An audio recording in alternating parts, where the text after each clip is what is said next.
Good morning. Kalimera. I want to welcome our visitors this morning. If you're new to the Tampa area and are planning to stick around and would like to join our parish, please fill out one of the connection cards in the pews in front of you and give it to Donna Hambos or Jeannie Ninos or Lisa Alcina, who are our greeters and ambassador today, and they'll get you connected with our community.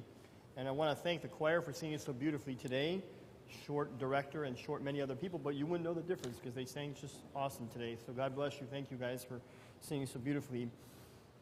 As I mentioned before the memorial service, Father Nick Harvatis, who was I don't know if he was the first priest here, but I think he was the first full-time priest here from 1957 to 1961, passed away this last week.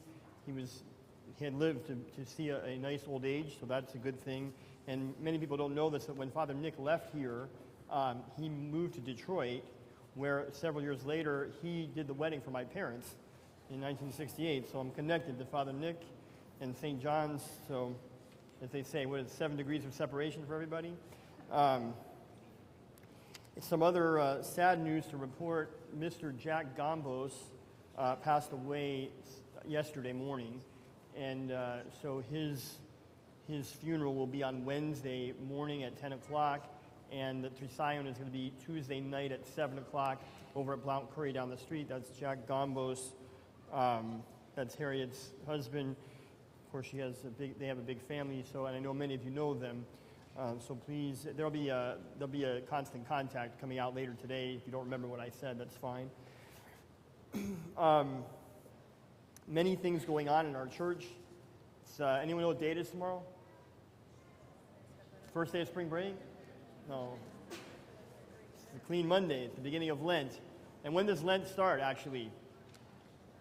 Tonight, when the sun sets. So we're going to have a service tonight when the sun sets called Vespers.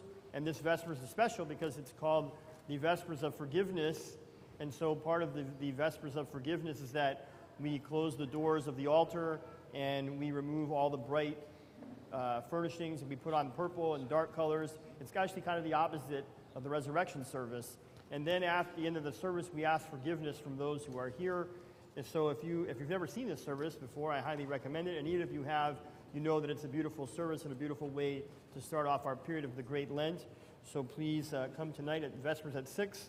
And then tomorrow we're going to have 2 services. We're going to have the Canon of St. Andrew, which lasts about an hour.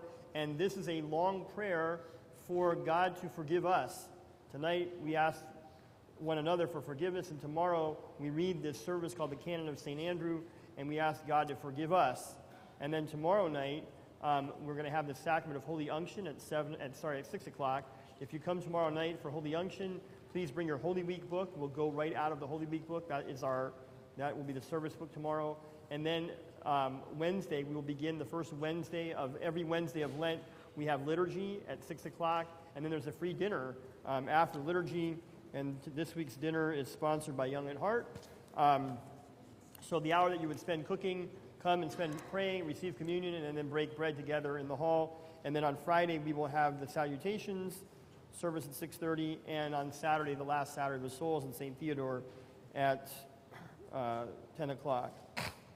Next Sunday, by the way, is the Sunday of Orthodoxy, and if you have bought new icons in the last year and you would like to have them blessed in the churches, bring them, put them up in the windows, as many of you do, and I'll bless them at the end of the Sunday of Orthodoxy service next Sunday.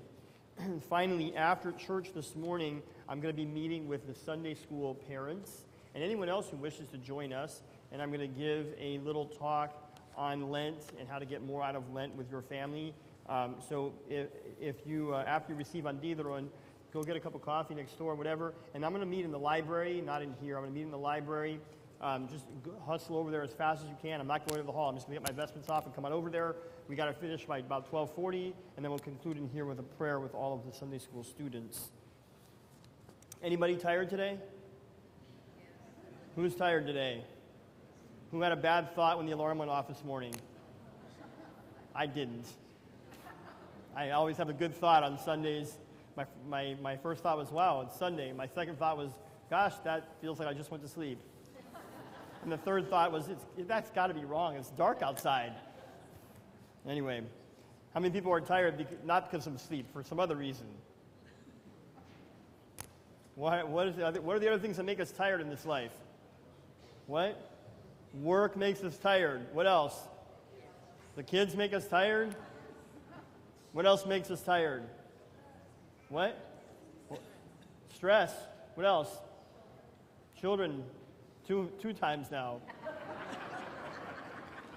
What else makes you tired in life? Obligations. What? Exercise. That's good for you, though. I wouldn't know. I don't do that enough. I need to do that more, though. I'm going to exercise, and I'm going to call you, Chris, and tell you how I feel.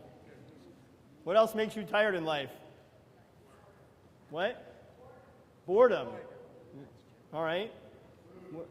Food? Food makes you tired, yes, depending on what you eat. Big plate of pasta, and then you go back to work. I actually don't know how people eat these breakfasts with like steak and eggs and stuff, and then you like go to work and try to be productive. All right, anything else make you tired? I was, what? School. School makes us tired.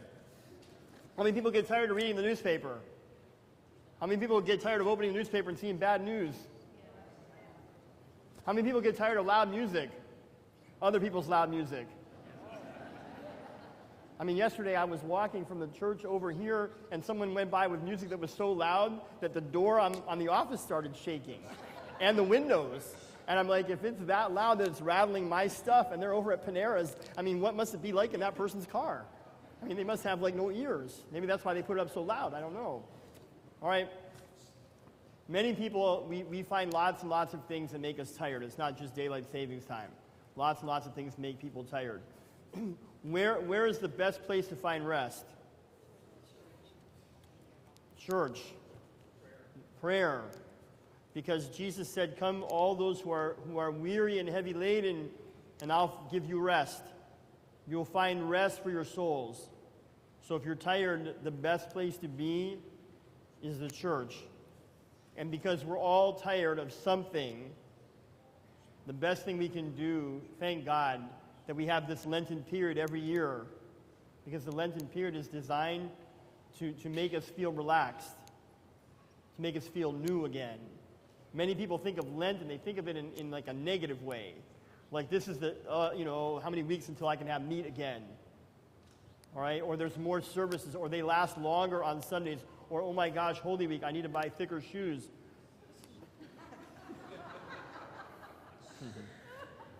And many people on Easter night, they come to the church and are like, oh my gosh, I'm exhausted, Father. It's midnight, and we have to come yet again in the middle of the night. Like I'm the most relaxed of the whole year at midnight on Easter. That's the day that I'm the most relaxed. Even though we've had 50 days of no meat and a whole week of services, and it's the middle of the night and we haven't slept, and I feel the most alive there.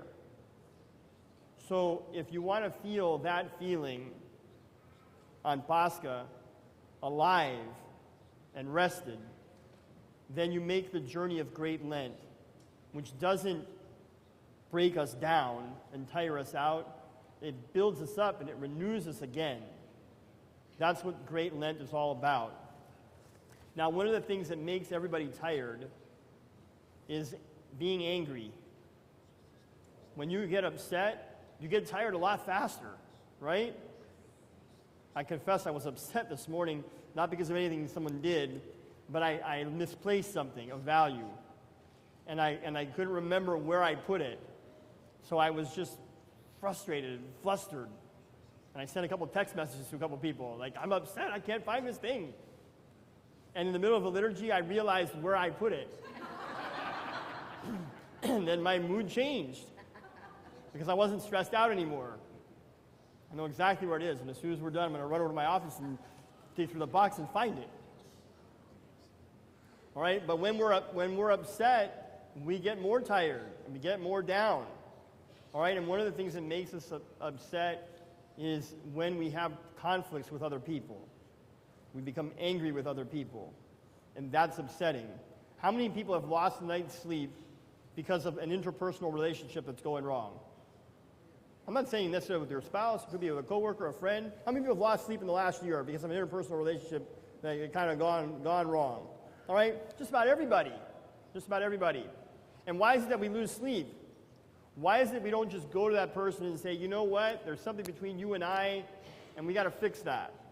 Why don't we do that? You know, the reason is because in our world, we're becoming more and more distrustful. I'm worried if I go to say to someone, you know, I'm sorry, I messed up, forgive me, then I'm going to look weak because I admit that I messed something up. So I'm going to just stay proud and stay stoic and pretend like I never do anything wrong. Right? Except that that's a lie, because everybody does something wrong. And maybe we're worried if I go and I say to somebody to forgive me, maybe I'm worried that they're going to say, I don't forgive you.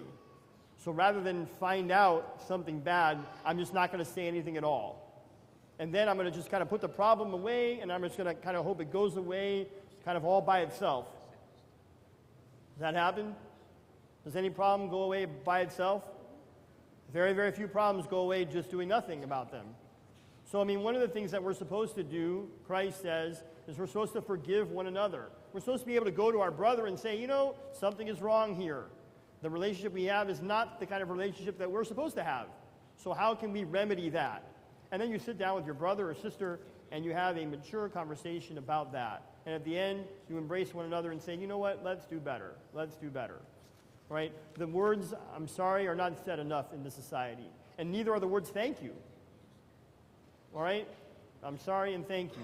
And so this Lent, I want you to focus on those words. Because I love you doesn't really mean a whole lot if there isn't an I'm sorry and thank you in the conversation somewhere. So let's focus on those words. And today the church says to us, the first thing we're going to do as we enter into the season of Lent is go to our brother and say, you know, let's make it right between you and I, and then we're going to go and make it right with Christ. What good is it to make it right with Christ if I'm disliking my brother or sister? What good is that? So first we clean up our own selves, and then we go to the Lord and we say, Lord, help us to clean ourselves and be better. That's the focus here. The scriptures for today, I hope that you'll read them again. They are really, really powerful scriptures. Lots of things in there. Casting off the works of darkness, put on the armor of light. Let's conduct ourselves as Christians, not reveling, not in drunkenness, not in debauchery, not in quarreling, not in jealousy. I mean, these things are part of everyday life. Quarreling, jealousy, dumb things. Like, put those things away so that we can put on the armor of light. Many of us are going to keep some kind of a fast. Whatever fast you're going to keep, that's between you and God. We don't judge. Keep some kind of a fast. But whatever fast that is, that's between you and God. And then in the gospel reading, we're told to forgive other people the same way that we want God to forgive us. If we're not going to forgive others, God is not going to forgive us either. We're also told not to be dismal in our appearance when we're fasting and not to complain. Not to complain, oh, it's Lent, oh, I can't eat, oh, I feel terrible. All right? Don't lament to your co-workers about how you're doing with Lent. That defeats the whole point. You know, in the Orthodox Church, we don't have Ash Wednesday. We don't have a day, and I'm not being critical. I'm just explaining. We don't have a day of Ash Wednesday. We don't have a day where we put black marks on our heads and go around to advertise to everybody that we're sinners. That's not how it works in the Orthodox Church. Tomorrow is called Clean Monday.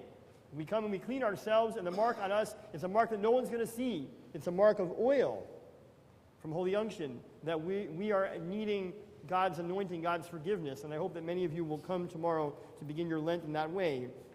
And finally, it says where your treasure is, that's where your heart is going to be. So think about all the time that you spend working. How many hours you spend working. It's the beginning of March, which means none of us are working for ourselves yet. You know that. Everybody works for Uncle Sam until about May 12th. I think it's the latest thing. So from January 1st to May 12th, everybody works for Uncle Sam, and that's where we put our treasure. And then after that, we work for ourselves, and then we have treasure going to our houses, to our cars, to our clothes, to our food, to everything else, and our time is going here, there, and everywhere. But where is our time and our treasure in relationship to Christ? If you're not someone who's used to praying and spending 5 minutes a day with Christ, start that tomorrow, and do that for all of Lent, and it's going to become a habit. All right?